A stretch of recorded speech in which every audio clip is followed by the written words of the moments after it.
información, diálogo y análisis con nuestros invitados. Son las 7 de la mañana con 45 minutos, amigos. Avanzamos con esta primera emisión de MECU Noticias. Nuestra siguiente invitada es Diana León. Ella es asesora legal de la Fundación Regional de Asesoría en Derechos Humanos, INRED. Vamos a hablar acerca de las detenciones que se han registrado en el contexto de este paro nacional. Diana, bienvenida. Buenos días. Hola, muy buenos días con todos. Para mí es un gusto poder compartir este espacio y más que todo poder hablar de este tema tan importante, ¿no? Y sobre todo porque INRED, a través de comunicados, se ha expresado en torno a este tema, en torno a las denuncias de detenciones arbitrarias durante estos días de manifestaciones en diferentes puntos del país. ¿Cuál es la información que ustedes han recabado hasta el momento y los detalles de esta información? Bueno, creo que es importante también comentar que desde la Fundación INRED hacemos digamos, una veeduría, ¿no?, de todos estos momentos de manifestación legítimas por parte de las personas que están en contra de todas estas medidas impuestas por el gobierno, ¿no? En este sentido, como veedores de estas manifestaciones, somos quienes estamos llamados a hacer el reporte de quienes están sufriendo detenciones arbitrarias, ilegales e ilegítimas. Nosotros, en el contexto, digamos, del paro nacional, tenemos conocimiento directo de las comunidades y de los líderes y lideresas que nos hacen llegar las detenciones que han tenido en Otavalo, las detenciones que se ha tenido en el sur de Quito, digamos en el sur de la provincia de Pichincha, entre los que oscilan 13 personas por el momento que fueron sumadas a un proceso por terrorismo, ¿no? Entonces, dentro de este punto hay como hacer una diferenciación, digamos así, de quienes fueron judicializados y de quienes fueron violentados y sacados o excluidos del sistema judicial, ¿no?, con la única visión de represión. Para aterrizar en esta diferenciación, ¿en qué contexto fueron aprehendidos? Porque no todos los casos son similares. Necesariamente hay que poder entender, ¿no?, la lógica del gobierno frente a estas manifestaciones del paro nacional. La mirada es poder obtener, dispersar a las personas y retirar a varios de estas dentro del conjunto, ¿no?, en un momento que hay esta dispersión, ¿no? En este momento se suman capturas, detenciones de personas individualmente y se las subsume a un proceso judicial, independientemente si estaban reunidas en el mismo espacio, digamos, se las suma directamente a un proceso de terrorismo, ataque y resistencia o otras contravenciones. Esto principalmente con lo que pasó en Otavalo con las 13 personas y una de ellas que fue eco a nivel nacional, que había la desaparición forzada de una de las personas que se encontraba en contexto de dar agua a los que estaban en el paro, digamos así. Entonces, por eso hacía referencia a esto, o sea, no todos los casos son iguales y ha habido casos puntuales en donde no necesariamente estos ciudadanos que fueron detenidos estaban participando en la protesta como tal, en estos enfrentamientos, digamos así, con la fuerza pública. Sí, es esto, digo, dentro del mismo espacio lo que hacen los miembros de las Fuerzas Armadas y la Policía Nacional es tratar de dispersar a las personas y subsumirlas a un mismo proceso, ¿no? Arrogándoles las mismas actividades a todos. Lo único que hace la diferencia es, digamos, en este caso, es que puede haber una visibilidad a través de los medios de comunicación comunitarios, ¿no?, que pueden visualizar e individualizar las personas que están haciendo este acto pacífico, ¿no?, de protesta y resistencia dentro de los territorios. Y en este sentido, Diana, ¿cómo se procede? Ustedes hacen este seguimiento, hacen esta vigilancia, hacen esta denuncia pública, pero ¿cómo se procede con estos casos? ¿Y qué ha pasado en estas últimas horas, por ejemplo? Nosotros actuamos, ¿no?, en el caso de que las personas no tengan una defensa legítima o patrocinante, digamos, durante su proceso. Hicimos como la representación de una de las personas que fueron detenidas en Cayambe, en la unidad judicial de Quitumbe, en la que se le presentó, perdón, se la presentó muy golpeada dentro de audiencia y se hizo una defensa conjunta, ¿no?, con varios abogados que también están en este ejercicio de la defensa de las personas en el contexto del paro. Lo que se consiguió es que este proceso se quede con formulación de cargos, pero que las medidas cautelares no sean estas restrictivas de la libertad, ¿no?, como la prisión preventiva. Esto en el contexto, digamos, a nivel ya de defensa y patrocinio de varias personas en la situación de las flagrancias, ¿no?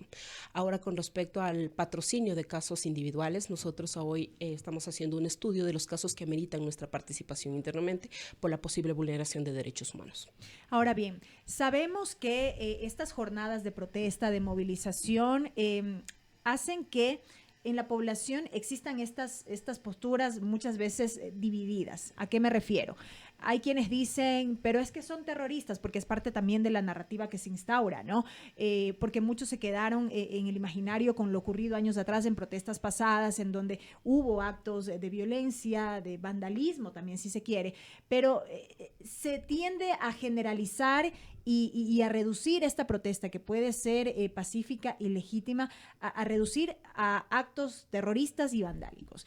Entonces hay quienes no están de acuerdo, pero de otro lado también tenemos acciones ejecutadas por parte de miembros de la fuerza pública que son altamente cuestionables, que van en contra de los derechos de las personas. Veíamos, por ejemplo, en imágenes un hecho de un policía lanzándole gas directamente a la boca de uno de los manifestantes que estaban deteniendo en ese momento, y así una serie de situaciones que también son reprochables.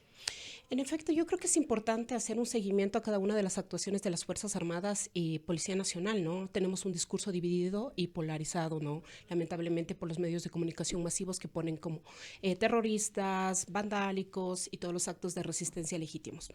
Sin embargo, es importante también hacer la alusión que el terrorismo ha sido usado como una estrategia política, ¿no? Un discurso político para poder silenciar a aquellos que hacen este ejercicio democrático de resistencia dentro de los espacios, sean comunitarios o dentro de la misma ciudad.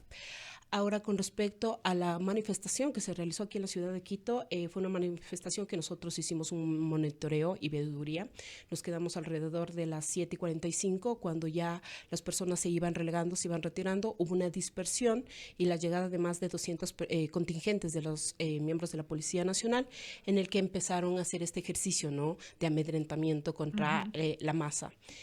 Hubo disparos directos de armas Trufly en contra de los cuerpos, y aparte de esto, claro, el evidente video, ¿no?, de la persona que va caminando subsumida, digamos, bajo dos miembros de la Policía Nacional, y mientras se intenta solicitarle el nombre, su cédula, para saber su ubicación, ¿no?, frente a una posible desaparición forzada, uno de los miembros de la policía lanza gas, ¿no? Esto es importante porque estas personas, 4 personas que fueron detenidas en este contexto, se mantuvieron detenidas por alrededor de 20 horas. En la unidad de flagrancia de Quitumbe, nosotros igual estuvimos presentes, vimos las condiciones en las que se encontraban, con irritación en sus ojos, hinchazón en su boca, tenían golpeados en la parte de los hombros, golpeados en las partes de las extremidades. Y es importante que nosotros igual hicimos una réplica, ¿no? Cuando yo me presentaba como asesora legal de la fundación, se cerró la puerta de la patrulla, digamos, de policía, porque no se nos permitía poder hablar con ellos, no se nos permitía poder saber en qué condiciones estaban. Fueron llevados a la unidad de flagrancia, inmediatamente fueron nuevamente transportados a otros lugares, ¿no? Y hacían este ejercicio de moverse durante en toda la ciudad, sin dar como indicaciones de cuál era su situación jurídica, ¿no? Entonces esto es importante porque estas cosas se van siguiendo de forma sistemática. Esta no es la primera vez que le pasa a los manifestantes. Lo que se hace con ellos es detenerlos, golpearlos y en algunos casos, digamos, liberarlos en este contexto en las afueras de la ciudad o lejos de sus domicilios, o si no, tratar de imponerles como un contexto de violencia e iniciarles juicios por ataque y resistencia, por terrorismo, por contravenciones en contra de la fuerza pública. Diana, lo último, si bien aquí nadie defiende actos violentos, destrucción, por ejemplo, de bienes públicos, privados y demás, eso es cuestionable y me parece a mí que no debería ser parte de una protesta, más todavía cuando lo que se busca impulsar es que esta sea pacífica, porque es un derecho legítimo, adquirido, consagrado en la propia Constitución. Cuando tenemos estas narrativas de las que hablabas, asociadas a que todo se reduce al terrorismo y demás, al vandalismo, ¿cómo entonces poder seguir sosteniendo estas acciones de lucha por parte de los diferentes sectores? Creo que aquí hay un contexto político bastante complicado porque vemos que existen bastantes medidas de represión por parte de la Policía Nacional. Las manifestaciones son un acto legítimo en que las personas pueden circular por las vías, ¿no? Pero cuando existe esta intromisión de las fuerzas públicas en el no permitir este andar, digamos, esta manifestación, el inmediatamente lanzar bombas lacrimógenas a las masas, se provoca, ¿no?, este acto de resistencia que no solo tiene que ver con una cuestión, digamos, de daño o vandalismo, sino que tiene que ver con un acto de resistir, ¿no?, a estos enfrentamientos por parte de la Policía Nacional. Yo creo que existe desde, digamos, desde los altos mandos, no una situación de dispersión o de contención de las movilizaciones, sino hay una direccionamiento, represión directo y ataque a las masas, ¿no? Entonces, en este sentido estamos en un desbalance, porque las manifestaciones tienen este ejercicio político, social, y mientras que los miembros de las Fuerzas Armadas y policías tienen el poder coercitivo del Estado, ¿no?, de ejercitar la fuerza y con violencia como lo han hecho hasta hoy. Diana, quiero agradecerte esta mañana por habernos acompañado hoy en esta entrevista. Muchísimas gracias a ustedes y nada, pues agradecer por el espacio. Creo que los temas que están llamados a esta mesa son cosas que debemos pensarlas también dentro de cada una de las familias ecuatorianas. Así es, y sobre lo cual hay que seguir hablando. Diana León, asesora legal de la Fundación Regional de Asesoría en Derechos Humanos, INRED, hablando a propósito de estas detenciones que se han registrado en el contexto del paro nacional. Son las 7 de la mañana con 56 minutos, amigos.